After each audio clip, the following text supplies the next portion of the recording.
The Affordable Care Act really applies to every single employer in some way, shape, or form, whether it be from the simple summary plan benefits or the notice of exchange. Every employer will have to do that regardless of whether or not they actually offer coverage or not. And usually the bigger question, though, is will I be subject to the employer responsibility components of that? And that's usually dependent based upon the number of full-time employees, full-time equivalents, I should say. And it's actually broken out. There was some recent legislation that they broke it down into a phase-in period. And the first one starts here in January 2015, January 1st, 2015, is when those employers with more than 100 full-time equivalents will be subject to the employer responsibility portion.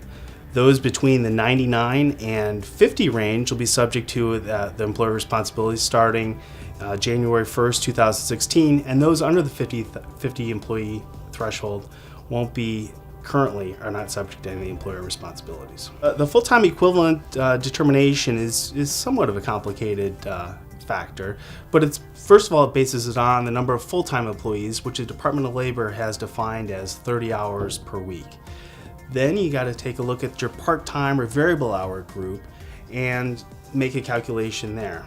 It's a fairly simple calculation, but you take the number of part-time employees that are part of the group, times that by the number of hours they've worked during the month, and divide that by 120. Take those two numbers and you add them together. There you determine your number of full-time equivalents. One of the bigger questions of the employer shared responsibility is what about the penalties? And am I going to be subject to those penalties? Well, usually there's actually a two-factor type test. One, you have to offer affordable coverage, and the other has to be acceptable. The acceptable coverage is actually deemed as meeting the standard they call it defined as minimum essential coverage. This is most coverage that's actually offered out there for healthcare individuals. And equivalent to this on the healthcare marketplace would be that of the bronze level. The other test to avoid these penalties has to do with affordability. Those individuals cannot pay more than 9.5% of their household income for their portion of that coverage.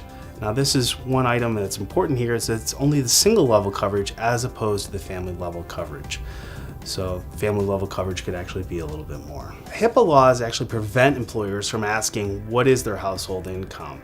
So how do we make that determination? Well, the government's actually given us a safe harbor. They've said that we can use the W-2 wages for each employee. So that would be box one of their gross wages on their W-2. And that's what we can use to make our determination to see if the employee is paying no more than 9.5% of their wages.